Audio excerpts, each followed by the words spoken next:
Blessed morning mga kapatid and Pastor Jens back at ang ating pag-usapan ngayon kakatapos lang po yung downwatch namin at nagpapasalamat tayo sa ating Panginoong Hesus na nagbibigay ng bagong kalakasan natin, bagong hininga na sadyang pinakamalaking blessing na tatanggap natin every morning, yung humihinga tayo at may bago tayong kalakasan. Kaya ang topic natin for this morning mga kapatid at kagabi po na pag-aralan po natin yung paano tayo naligtas. Ano po yung paano tayo naligtas? Recap lang po mga kapatid. Ano po yun?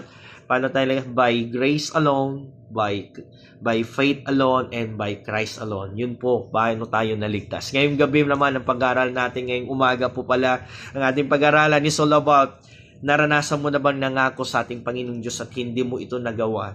Kaya I will remind you, tinan po natin in Awit 76 verse 11, ang yung pangako kay Yahweh, iyong Diyos ay yung tuparin ng tapat sa loob. So ang sabi niya dito, kapag nangako ka daw sa harapan ng Diyos, lalo na kay Lord, kapag nangako tayo ng time sa Kanya, nangako tayo ng treasure sa Kanya. Pag sinabi natin na, Lord, I will give the best time for you for this year, gawin mo kapatid.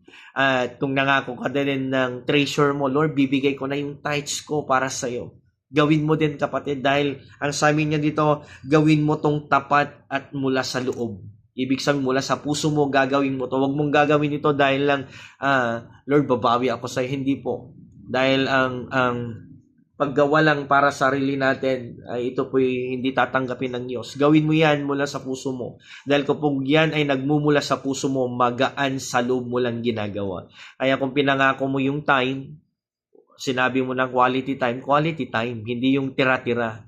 Isa't kalahating oras na nga yung gawain sa Sunday, 2 oras hanggang 2 oras, dumating ka, praise and worship na, no?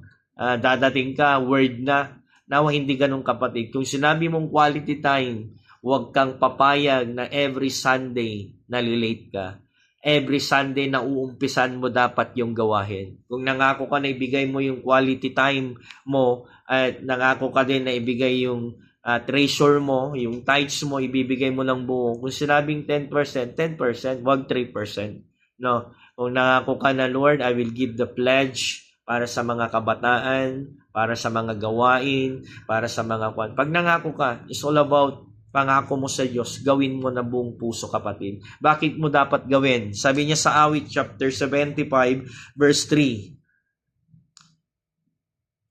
Verse 2. Awit 75 verse 2 sabi niya, walang pagtatanging ako ang hahatol sa takdang panahon, wika ng Panginoon. Tandaan mo, hatulan tayo about sa mga pangako din natin. Kaya huwag ka nang mangako kung hindi mo din gagawin kapatid. Huwag ka na lang mangako about sa ministry mo kung hindi mo din lang isasagawa.